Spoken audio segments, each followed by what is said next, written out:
My eyes fluttered open as a shiver ran down my body. I laid in bed for a moment. As I remembered, I was not at home, but in a bed and breakfast suite called the William Winter Room at the Myrtles Plantation. The staff had shown me nothing short of Southern hospitality. Yet, in that moment, I felt like an unwelcome visitor. A strange sensation came over me. I sat up in bed and surveyed the dark room. A gust of wind swept through the open window. It was freezing, even though it was a humid summer night in Louisiana. I walked to the window. Before I shut it, I peered outside. The live oak trees rustled, and the moon cast a majestic glow on the grounds. It was the picture of tranquility, and I felt at ease again. Then I heard a shot. I froze. It pierced the night and rang in my ears. There was no screaming, no voices, no sound. But someone was hurt downstairs and they needed help. I was sure of it. I slowly opened my bedroom door and crept down the hallway. "Help me! Help me!" a man said. My blood turned cold as I debated whether I should go downstairs. "Please help me, anyone!" he pleaded. I descended the stairs, my adrenaline through the roof. I surveyed the entrance hall. There was no one in sight. No blood. No wounded man. No one. I stood there, with sweat dripping down my face, and my heart pounding out of my chest.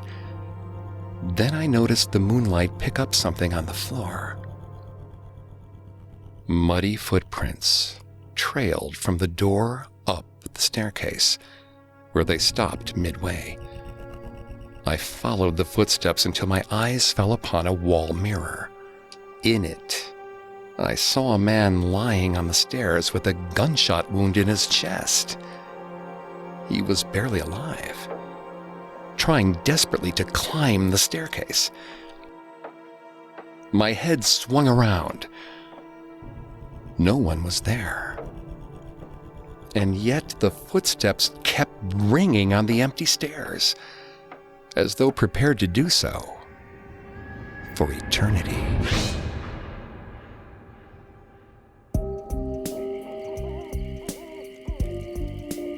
Welcome to Haunted Places. I'm Greg Polson.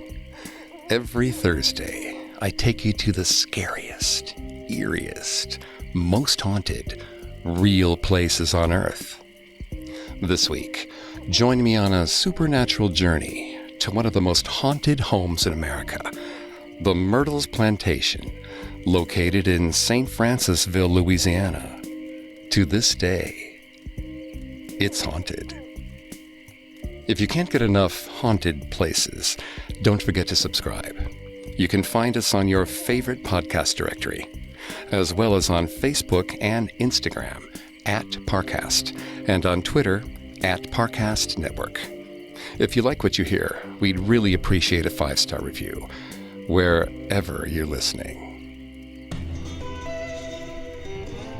People have traveled from all over the country to St. Francisville, Louisiana, to visit the Myrtles Plantation. The antebellum-era plantation is replete with a rich, albeit complicated history that dates back to the late 18th century. It's now a bed and breakfast that attracts visitors in search of ghosts of the antebellum South. General David Bradford, who had a role in the Pennsylvania Whiskey Rebellion, built the plantation in 1796 and named it Laurel Grove. He constructed a beautiful mansion on the 650-acre plot, complete with 6 dormers and 3 bays. The interior boasted sleek marble floors and arched mantels of the Rococo Revival, a style that epitomized European grandeur and luxury. After Bradford died in 1808, his wife ran the property until she sold it to their son-in-law, Judge Clark Woodruff. Judge Woodruff was not a good man. Though I knew it troubled her, I still chastised Chloe for her behavior. She was putting us all at risk. What would happen if the judge's sweet wife, Sarah, found out? I will always remember the way she looked at me, the steely resolve, her tense eyes flashing between anger and pain. What choice do I have? I listened outside their door as I cleaned. I heard pain. I judged her. I cursed her for putting us at risk. But she was right. What choice did she have? After all, it was better than being in the fields, in that sweating, delirious sun, day after day, with aching bones and a noxious mind. Then one day, the master called. I entered his chambers, and there sat Chloe, her face frazzled, her clothes torn, a crude cloth gag shoved in her mouth. But her dark eyes were steely and fixed, anger and pain. The judge looked calm in a furious and focused way. He was shirtless, suspenders hanging down to his knees. His hairy chest protruded triumphantly. The large knife in his hand danced across the whetstone with a practiced patience. "Your friend," he was saying to me, "has let me down. She's decided that the special treatment I give her is worth crying over." His voice was low and rumbling. He looked at me with a cold gaze. "You don't want to let me down, do you?" I shook my head with short and terse movements. "Good." He made me hold the rag under her ear. "Not a drop of blood is to touch the floor of my chambers," he commanded. The knife went in with a surprising ease. I dared not look in Chloe's eyes. I filled one rag with blood, then another. Then I held the folds of my white dress against the terrible hole where her ear used to be. I held it there as she screamed, but I did not spill a drop. After all, what choice did I have? Chloe now wore a green turban to cover her wound. No one asked her about it. No one asked us anything anymore. Not even about the bloodstains on my dress. She still took care of the children, but now her smiles with them were fake and distant. When I saw her make the cake, I knew something was amiss. I could have stopped her. I could have spilled the bowl or told the judge, but I did not. She met my gaze, as though waiting to see what I would do, challenging me to challenge her. I swallowed and looked away. I watched her serve the cake to the judge's wife, Sarah, and her 2 daughters. Nothing about Chloe's smile then was fake. Sarah and the children died quickly. They suffered little. To Chloe, they were innocent. It was the living that must suffer. The judge became enraged and unpredictable. I brought him whiskey after whiskey and watched him destroy his property piece by piece. He made me sit and drink with him. My head felt light. He played with the bloodstain on my dress, running it between his fingers until he fell asleep in his chair. Then I heard the whispers. They seemed to dance through the hallway. The sound of pain. I dashed through the hallway, but the whispers seemed only to grow louder. "You must find us," they said. "You must. You must. What choice do you have?" Then there was the mirror. Between its luxurious gold trim, the glass was foggy in a translucent way. I had cleaned it that day. I cleaned it every day. How could it be fogged up again? I could hardly see myself. My flat, dark eyes were sucked in by the fog. "Children," I whispered. A small hand struck the glass from inside. The arm disappeared somewhere behind the fog. I did not jump or look away as the greasy, desperate fingers streaked down the mirror. After, I still cleaned the mirror every day, but I left the streak of small fingers there. The judge was too drunk to notice the crime, but they were an important reminder to me. The witch had cursed them, cursed the poor and innocent children. She must be punished.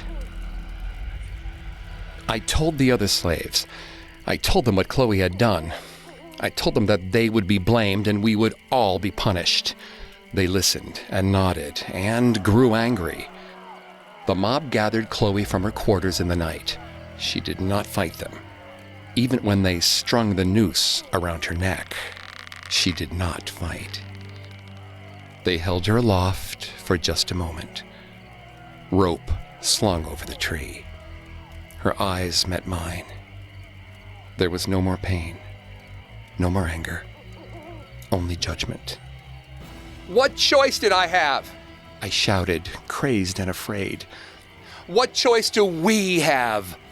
They all looked at me. Then they dropped her. After Chloe died, they tied rocks to her body and threw her in the river. I walked out to its bank every day, but her green turban never washed ashore.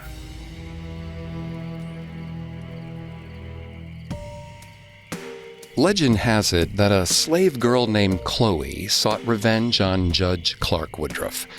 After he ended an intimate relationship with her, he cut off her ear. So she murdered Mrs. Woodruff and the children by poisoning their food. Some believe Chloe wanted to kill them, while others hold that she only intended to make the family sick so she could nurse them back to health in order to gain Clark Woodruff's approval again.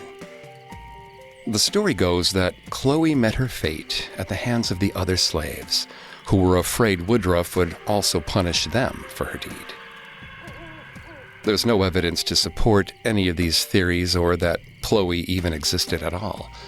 Historical records indicate that Woodruff's wife and children died from disease, not poisoning. There's also no evidence to support that the Woodruffs even owned a slave named Chloe. Yet, people report seeing a ghost named Chloe haunting the plantation. Chloe's story gained notoriety when the owner of the house took a chilling photo in 1992. Standing in the breezeway between the general store and the butler's pantry is the shadowy, nearly translucent figure of a young girl. Feel free to search for the photo. It will surely make your skin crawl. We'll return to our story in just a moment from the Parcast Network. And now, back to the story.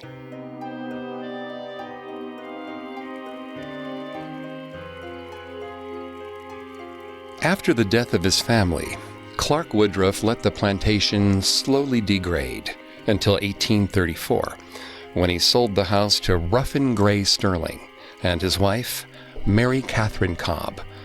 Since they were leaders in the community, they wanted to have a home reflecting their prominent social status.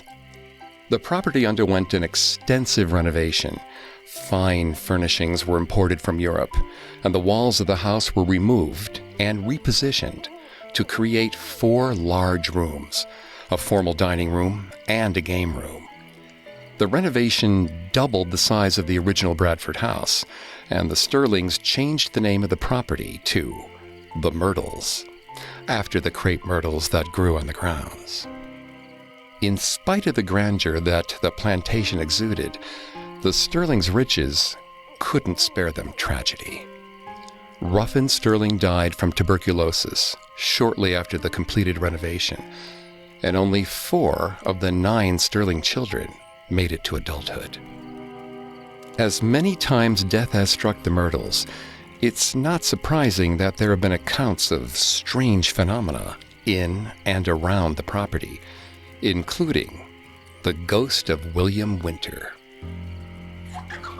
Winter was teaching a Sunday school lesson in the gentleman's parlor of the house when a stranger approached the front of the property on horseback and called out for him. Winter told his students to stay put and cautiously walked out onto the porch.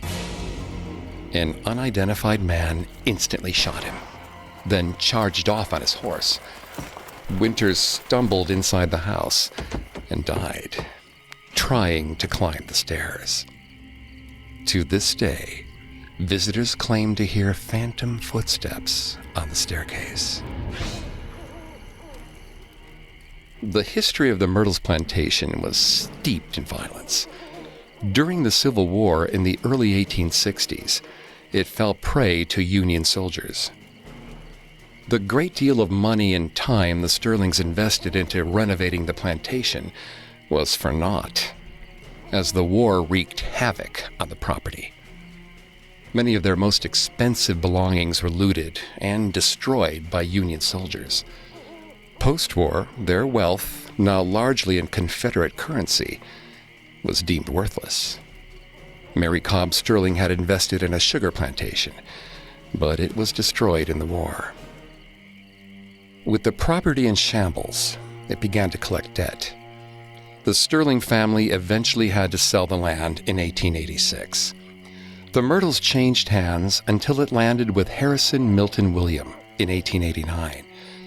In the early 20th century, his heirs split up and sold the land surrounding the house, marking the end of the land's plantation years. Through the 1970s, the house underwent several ownership changes. Over those years, both the owners and visitors have reported strange occurrences around the house. When James and Frances Kermeen Myers bought the property, they decided to renovate. There'd been a lot of buzz about the Myrtles Plantation's grand reopening as a bed and breakfast in the 1970s. Probably the person least excited for the reopening was the maid, Julie. Hired for the task of cleaning the entire 22-room mansion, Julie hated this place. The way it breathed luxury. The whole thing was ornate and ostentatious, and utterly retching. But she needed this job. She was desperate to get out of that cramped 2-bedroom that uncomfortably housed her, her mother, and her mother's rat prick of a boyfriend. She smoked a joint to steel her nerves and got to work. Julie turned on her old antique radio. She mopped to the rhythm of the music, dragging her feet across the smooth marble floor with carefree abandon. Weird. Her radio rarely gave out like this. She hit it a few times with the palm of her hand, to no avail. Come on. She couldn't clean without music, even if she was getting paid a cool $10 an hour. That's odd. James and Frances told her they wouldn't be back until late in the evening. She quickly spritzed the cleaning spray throughout the room to cover up the smell of marijuana. There was something off about the footsteps. Something distant and intimidating. She didn't dare call out. She dropped the mop in fright, and it clattered to the floor. The footsteps suddenly stopped. She stood stock still, listening for any movement. She tiptoed over to the radio and turned it off. Silence. Relieved, Julie removed her shoes and started cleaning. They were back. Whoever it was walking right toward the room. No shout of greeting, no gesture of friendliness. Julie wasted no time tiptoeing over to the closet. She shut the door and peered through its slatted louvers. The thin lines of light offered her a stunted and imperfect view. Julie saw too late that the mop and her shoes were left in the room. She held her breath, hoping for a miracle, hoping James and Frances returned early. She knew that if they didn't, this could end very badly. A shiny black boot shot through the room's doorway. It hovered for a second, as though unsure of its footing. Then it came down hard on the floor. A second later, the man entered. He wore a navy-colored wool uniform and a forage cap. He had a long beard and held an old musket so it leaned against his shoulder like he was in a military march. But the most unsettling aspect of his appearance was the gaping bullet hole in the back of his head. The man entered the bedroom, head tilted back. He sniffed the air. His vacant eyes passed over the closet, and Julie slunk away from her slatted view, though she could tell he didn't see her. He made his way through the room, smelling her mop, smelling the sheets of the bed, smelling the radio. When he got to her shoes, he got on his hands and knees like a type of rabid animal and took several quick, punctuated inhales. His head snapped up with a start. He stared directly at the closet, directly at Julie.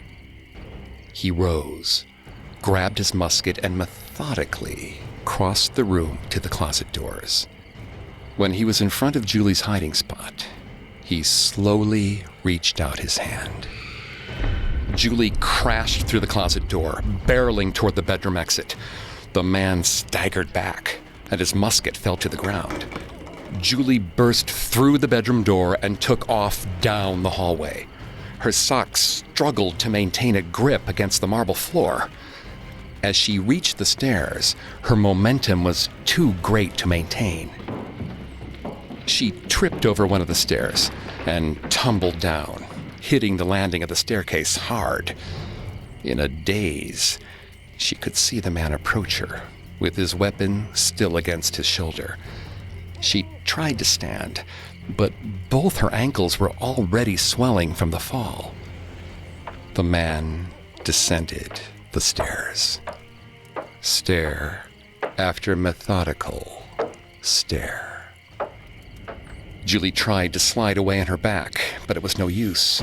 Her strength seemed to evaporate with her fall. The man reached Julie and stood above her. He stood there for what seemed like a long and arduous moment. Then the bullet wound in his head seemed to open, first with just a trickle. Then it poured out of him, puddling on the floor next to Julie. She screamed and shut her eyes tight, no longer able to take in the gruesome scene. When she opened her eyes again, the man was gone. Later, when the owners and police arrived, a thorough search of the premises resulted in nothing. No one was found, and there was no sign of foul play. They attributed the blood on Julie's clothes to a wound she must have received in her fall. But when she inspected her body that night, she didn't have any cuts or scratches. Against her wishes, Julie finished the job over the next few days, since she desperately needed the money. One afternoon, as she was mopping, she came upon a bloodstain on the floor below the staircase, in the shape of a human body. Julie attempted to mop the stain, but no matter how hard she tried, it remained, taunting her, warning her that she was never safe. Legend has it that 3 Union soldiers were murdered inside the Myrtles Plantation after they broke in and attempted to loot the house. They were shot to death, and left behind bloodstains that refused to be cleaned. Some say mops won't touch the bloodstains. Even inanimate objects know that whatever spirit lies in those stains insists on remaining forever. We'll return to our story in just a moment. And now, back to our story. Over the years, many unexplained happenings have occurred at Myrtles Plantation. In one of the parlor rooms, a grand piano repeats the same haunting chord until someone enters the room and it stops. There are accounts of unidentified sights and sounds of children around the house. Don't get me wrong, I was happy to get my students out here on a historic piece of land, exploring and learning. After all, this was a trip I was trying to get the school to approve for years. We don't have the budget, it's not the right subject matter for kids to learn. Excuses. Finally, they agreed. And the children's eagerness is testament to my efforts. My students and I enjoyed a nice breakfast at the general store before beginning the tour of the Myrtles. They were more interested in the ghost sightings the plantation had been touted for, but I assured them those were just old wives' tales. Our guide commenced the tour on the grounds. The land was vivaciously green, and the large pond was idyllic. It was strange to see all this beauty amid the plantation's otherwise tumultuous history. We made our way over to the main house, which was bordered by a 125-foot-long veranda with ornamental ironwork detail. The spacious front hall featured crown molding, a French baccarat crystal chandelier, and a grand staircase. There was no shortage of luxury poured into every detail of this house. The kids were definitely impressed. So was I. The regal interior appeared almost frozen in time. As we passed the staircase, I thought I heard tiny footsteps above me. I looked upward, curious. I did a quick head count of my students. No one was missing. "Sir?" the tour guide called out. I looked up. "Everything okay?" he asked.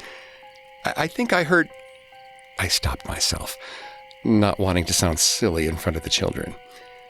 "It's just us and the good Lord present, sir," the guide reassured me. I nodded, and they continued walking. I glanced up once more and saw the hem of a girl's dress dart past the staircase railing above me. One of my students called my name. "Mr. Thompson?" I shook off the unnerved feeling and rejoined the group. But as I walked away from the staircase, I could hear a little girl teasingly whisper my name. "Mr. Thompson." The hairs on the back of my neck stood up. The voice was scratchy and unnatural and strange. At this point, we made it to the game room, which seemed to especially spark the interest of the children. I stood behind the group, everyone's backs facing me, except the guide who was addressing us. I noticed movement out of the corner of my eye. Slowly, I turned my head toward the glass door. A curly-haired little girl wearing an antebellum dress stood outside, peering into the room. Her eyes, her horrible eyes, they were pupilless and ivory white. She held a small and stubby finger to her lips. I obeyed, horrified what the students might think if I shouted in fright. She vanished. Beads of sweat rolled down my face. The heat must have been getting to me. I tried to remember the last time I drank water and suddenly felt incredibly dehydrated. I hardly focused for the rest of the tour. My mind burned with the image of the ivory girl. The sun was about to set when we finally reached the end of the tour. The students took photos in front of the Myrtles. All the while, I kept glancing back at the house. I felt a shiver down my spine. "Time to go, kids," I said. As I rushed the students onto the school bus, I noticed that Matthew was missing. He was an explorative child with a big imagination. It's no wonder he wandered off. Curious little bugger. I crept inside. The tour guide was gone, but he hadn't placed any restrictions on re-entering the mansion. I heard a patter of soft footsteps down the hall and followed them. The empty interior was massive and chamber-like. Every noise echoed. "Mr. Thompson." I stopped, straining to hear the soft voice. "Matthew?" I called through the cavern. "He's this way, Mr. Thompson. This way, but you have to hurry." I didn't know which way the voice came from. It seemed to be everywhere. I saw the mirror and stopped. It swirled with a translucent gray fog. In it, I could see the figure of a boy. A boy that did not belong. A boy desperate to get out. His face was covered with a mixture of mud and sweat and blood. His eyes were shut tight, and his mouth opened in a scream. But no sound came out. I was suddenly aware of the cold and thick silence around me. I approached the mirror and confirmed what I already knew. The boy was Matthew. His curiosity had taken him too far.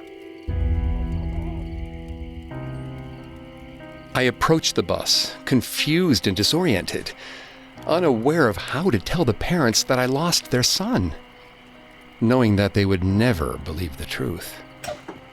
But when I got to the bus and looked down the rows of seats, I noticed they were all full.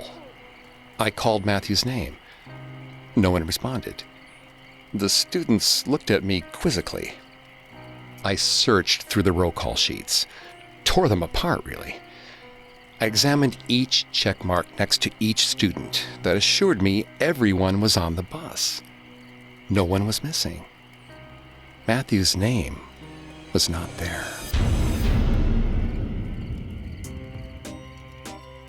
One of the famous paranormal features of the Myrtles Plantation is an ornate hallway mirror.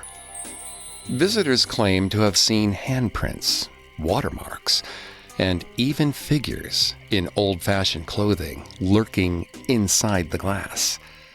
The figures are said to be Sarah Woodruff, the wife of Clark Woodruff, and their 2 children, who allegedly died from poisoning at the hands of the famous slave girl, Chloe.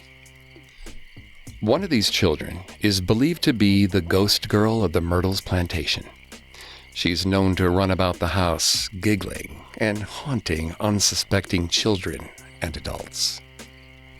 There is, in fact, a photo of a young antebellum girl standing in the window behind a teacher, posing with students on the courtyard. To this day, the girl remains unidentified, but she has made her presence unabashedly known on the premises.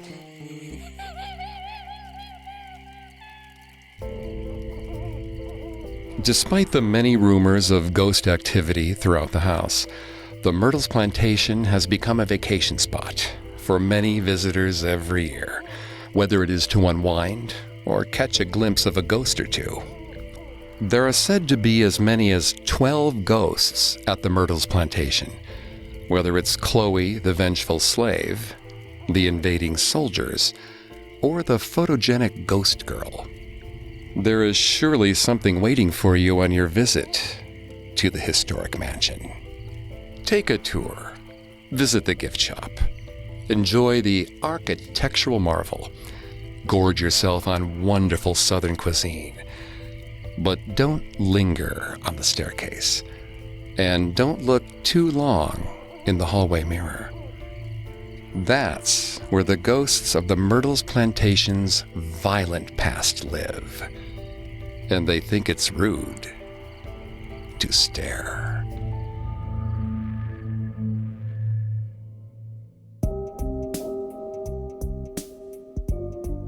Thanks for listening to Haunted Places.